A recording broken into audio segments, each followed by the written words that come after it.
this is going to make us stronger as people, and I can talk philosophically on that for a long time, but tonight I'll continue to try to be very focused and get through the information that I want to get through. Try to keep your vices under control. I haven't had a cigarette in 6 days. Now, I don't mean to say that I'm going to be victorious coming here next week saying I stuck on the right track, but I definitely think something like that definitely holds me back on an intellectual level. I think I could do a lot more and focus a lot clearer on things if I remove that particular vice, that particular wall, the particular barrier, the particular set of handcuffs, my own, from my life. So I use that as an example. In this time that we're living in, about to walk through the fire, we've got to start shedding those things that hold us back, be they bad relationships, bad habits, whatever. You know the truth. Look in the mirror, look in your own eyes, and you'll find out what you've got to change, or if there's anything you've got to change, or if there's a way you can help somebody. I mean, what do I do? What do I do, God? What do I do? Listen here. Don't listen here. Listen here. That's a little bit stronger sometimes. So sometimes the head gets stronger, but it's a little bit more diluted with a bunch of BS and subliminal crap we've got rolling around up there. Got to listen to our hearts sometimes, because that's a little bit closer to the truth. Often it is. 503-288-4442. We'll take more phone calls. Let's go through some, let's go back to the general script, then we'll go back into Marshall's special blend of news and headlines. We've got Obama starting to deploy interrogation teams, not to say that Obama's any different than Bush, only to reinforce the fact that we are slaves on this plantation. There's no difference. You've got drills, we've got helicopters, we've got stuff going on at the airport, we've got people asking me via email, Alex, there's some sort of drill going on at the airport. There are people in camo, I'm seeing. There's weird movement of cargo. I don't have any information that I can verify. I can tell you people are concerned. I can tell you the emails are coming in, as well as some pictures every now and then. Which brings us to our next conversation, the Census Bureau. Census 2010, have you filled yours out yet? I haven't had anybody ask me if I'm going to fill the census out, if I will fill out all the questions. First of all, I've moved a couple times. I don't own my own home. That's something other people are going to have to deal with and have had to deal with. Now, my friend Kathy has had these guys knock on her door almost every single day. In fact, she comes out of her house and they're waiting for her. So that means that they're actually allocating man hours to doing stakeouts, waiting for people to come out of their homes. So I don't know what your experience is, and sometimes maybe you just need me to ask the question to get you to call in and tell me exactly what I want to know. What have you had to go through? What's going on in Portland? I mean, are they threatening you? I've heard people have been threatened. Let me go get my superior, some young punk kid. He said, I can't find a job. I can't find a job. It's like, you fuck punk. Wipe your nose, pull up your pants, take those damn earphones, earplugs out of your hair so you can talk to me. Stop texting. Look me in the eye, boy. I mean, just kids today, even the elderly, they're trying to indoctrinate all of them into the matrix, the machine. Just plug me in, brother. Plug me in, Scotty. But it's like, look, you can't just sit there and whine about not having a job. It's what the Nazis said. So don't just sit there and just do what Masta said. Masta wants you to do. And put me in your little database. Look, 2 people live here. That's all you're going to find out. That's it. Don't ask me what race I am. I'm American. So there's a lot of people writing American, and all of you write American. Instead of tell them what race you are, they can't do anything to you. The whole thing is about non-participation in the system, non-violently, peacefully, non-participation in your system. No, these are our streets. No, these are our homes. You're not going to kick us out. No, we're not going to participate in your system. We don't support your police force. Our boys aren't going into your military. And there's other things I can elaborate on to give specific examples of what I deem to be a shift in consciousness.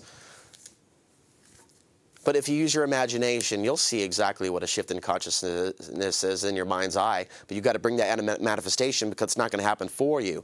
You're going to actually have to create that. And so we've got a lot of people having issues with the Census Bureau. I brought that up to see if you have anything that you want to mention, because we got this story here. Cops shoot dead woman who refused to answer census questions. So it all starts with the Census Bureau guy coming up. He's knocking on the door. Little pig, let me in, bitch. And we've got here a 67-year-old Yuba City woman. That's a place in California. She was shot and killed by officers when she pointed a shotgun at them and refuses to put it down. So, I mean, oh, that's bad. She's saying, get off my property, police. And why are the police there? Why are the police there? The police are there because she scared away the Census Bureau guy with a gun saying, hey, get off my property. Well, when the officers showed up, Her husband answered the door, also with a gun. She came around the corner with a shotgun. That's where they killed the wife in front of the husband. And so, yeah, it's a bloody world.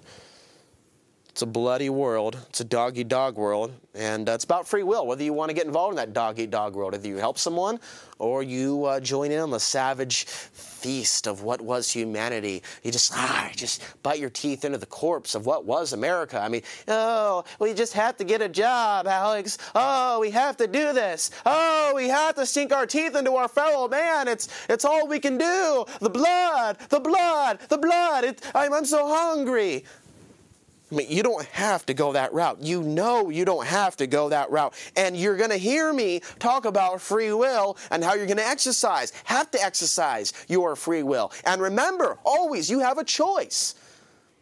And remember, always, there are consequences for the choices that you make also in this lifetime, whether you choose to call it karma or otherwise. About 635,000 part-time census workers are going door-to-door to follow up at addresses that did not return a census questionnaire. Violent and deadly incidents involving temporary census workers are nothing new. That's because they're scraping the bottom of the barrel. Same thing with the TSA hires that they've got. I mean, they hire people straight off the streets and put them in police state goon outfits and tell them they're God, and they run around snorting cocaine saying that they are God. I'm God. I'm God. You know, he's checking a woman, he's filling her out, and all of a sudden he's not only, he's full on filling her up. He's straight up going to third base. And then, of course, they've got these pictures in the airports, and, of course, the body scanner devices, and they got the TSA. They're set to run security for TriMet, the same subsection of Homeland Security is going to be running TriMet's security. Wow. I see you, Bill. That's amazing. And, of course, City Hall is not very concerned about this at all. Let's go promptly to that phone call and, of course, take more. 503-288-4442. Numbers on the screen. Hello. Hey, Alex. How's it going? Good evening. I just wanted to call, man, and thank you for all the hard work that you do, man. Well, thank you for calling in. It's incredible, your dedication, you know, to what appears to be, you know, unresponsive public, you know. But you might not know that there's a lot of us out here that think along similar lines that you do. I believe that. And, you know, a lot of people are just afraid, you know, to call in or to let alone get involved physically with what you're doing, you know. But there's a lot of us out here, and, you know, so sometimes when you kind of seems like you get down a little bit, you know, but you got to remember that we're out here. That's completely true. Thank you.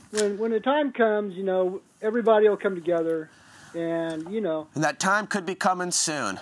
You know, you struck a chord, your last show, about bending over and coughing twice until people get to a certain point, you know, where they're not afraid, you know.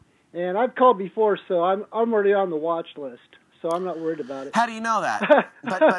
but how do you know that? Well, there could be a chance that you're not. It only gives them more power to say that verbally and throw that into the ether, into the matrix, and give it power, and perhaps even increase the likelihood that you could be on the list by giving that potential power. That's what I'm saying about the psychology of the battlefield that we're actually engaged in here. Right. Well, yeah, I can see your point there. You know, I understand the concern, because what's to say that you're not? At the same time, you'd be surprised the amount of people that aren't on the list getting on planes that you think would be. And then you get surprised to find out the people that are on the list, you're going, why are you on the list? What have you done? Because of some name mishap. Right. So it definitely does seem to be a draw of the numbers, a draw of the straw, if you will, in terms of whether you're on the watch list or not. To tell you the truth, I haven't tried to fly anywhere in years, so I have no clue whether I'm on the list or not. So I've pretty much left it up to the higher powers in the universe to decide whether I actually go on that list. But it's, you know, these are very, very uncertain times. Whatever way you can find real hope to believe in yourself, find it and don't let go of it, because this is a time where a lot of people will lose hope in the most basic of things. Right, right. Well, fortunately, I found the center, and so